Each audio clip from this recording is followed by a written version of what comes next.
Hey, Brigham with Drift here. In this video, 4 things I think you should know about the new Bataleon Cameleon. Not only is this one of my favorite graphics of the year, I'm a sucker for these colors, crazy pattern like this. This became a quick favorite. I'm gonna call this an all mountain board with a powder bias.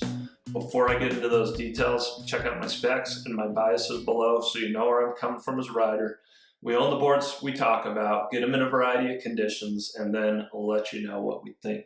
So the first thing you should know, if you remember the Bataleon Camel 2, which no longer exists, this is the next evolution. And you know that because Cameleon here is spelled C-A-M-E-L-E-O-N. It's a nod to the Camel 2 and the Camel Toe before that. Camel 2 I liked fine. This is a pretty big change. I really like this. And the really fun thing here is, to me, how this feels as an all-mountain board, especially for a Bataleon, and then how a couple little extra features make it also a solid board in the powder. So that's the second thing I'm going to share is it does well in the powder, but I'm going to say it's not a powder board. So let me talk first about what makes it more of an all-mountain board, in my opinion. So Bataleon's whole thing is full camber in every board and then 3D shaping in the nose and in the tail to help with float and to help it be a little bit more forgiving. So you get the benefits of the full camber and the pros and cons of the 3D shaping, but that's across the board, all their lineup. But they do 3 different levels of each. So they have low, medium, and high camber. And they also have low, medium, and high 3D shaping. So, you know, their most aggressive park board, freestyle board, like the Goliath Plus, if I remember right, it's got a lot of camber and it's got very little 3D shaping. Now, if you go to like the Thunderstorm, this is the old Thunder, it's got less camber and it's got more 3D shaping. So it's kind of like, okay, how aggressive do we want it to be in the firm snow versus how forgiving do we want it to be and how good do we want it to float? Well, I think most people, when they see this, are going to think that's a powder board. And the marketing kind of leans it that way too. But this has a lot of camber, probably as much camber as, or more than any board I've been on this year. It's not Nitro Pantera status, but there's a big bow of camber there. I can almost fit my fingers under it. There's as much as the Cruiser, which is billed as a carving board, and there's definitely more than that Thunder or my old Surfer that's hidden back there. So that makes this really fun on edge and really aggressive on edge. The other factor is, even though it says it has medium 3D shaping, especially in the tail, there's almost none. It's pretty minimal. And so it locks in, especially on the tail.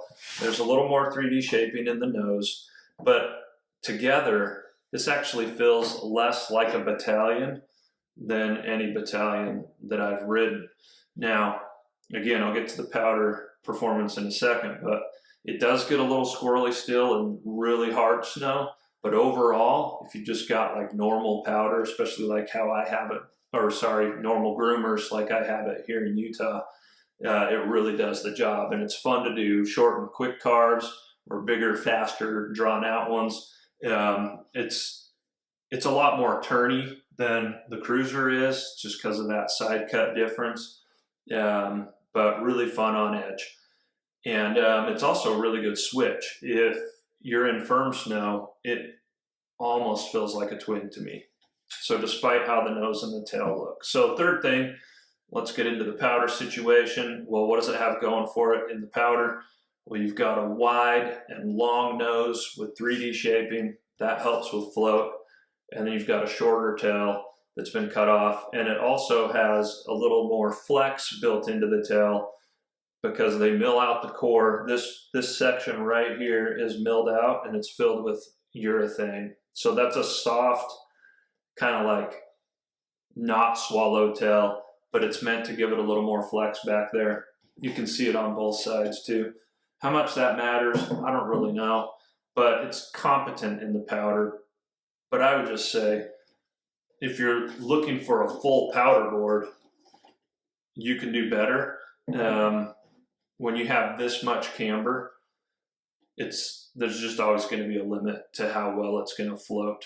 And it doesn't have a ton of setback or anything like that. So if you're looking for something a little more versatile, but that's also really good in the powder too, especially resort pow, if it's tracked up, if you're searching for stashes in the trees or whatever, this is awesome.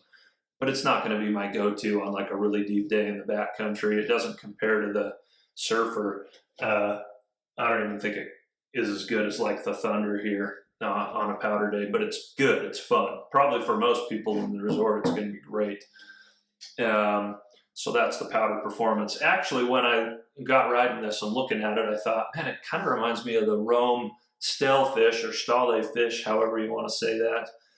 And I kind of think it's like what that board was supposed to be. A board that in the groomers feels fast and aggressive, full camber, almost freestylish, but then it's got this powder biased nose and tail that help it float.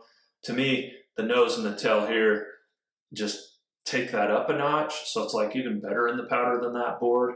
But then the other factor, and this is kind of more of the stuff that's harder to articulate, but I just like the overall feel of this better than the Rome. That's the fourth thing I would share. It's stiff, but it's not too stiff. It's powerful and poppy. It's a lot more lively than it is damp. So it's just a board that you get on it and it just feels like it wants to be pushed and crank carves and hit turns and pop and all that stuff. It just feels really good. And I found it did well in a variety of conditions, even in pretty bad, like chopped up, nasty snow. So I could see that versatility a little bit in the Rome, but it comes alive a lot in this board, and it makes it, to me, one of the best Bataleons I've ridden, because again, that effect of the 3D shaping, which sometimes has some pretty big negative effects, it just wasn't as noticeable with this. It's still there. It's still a Bataleon, don't get me wrong, but this is, man, if someone was looking for a really fun board for an aggressive, skilled rider that wants to have one board to do a little bit of everything, like I think hitting jumps and even hitting the park with this wouldn't be crazy. So really cool and highly recommended. This is the Bataleon Cameleon. Let me know what you think down below. Love to hear from you, and we'll see you in the next video.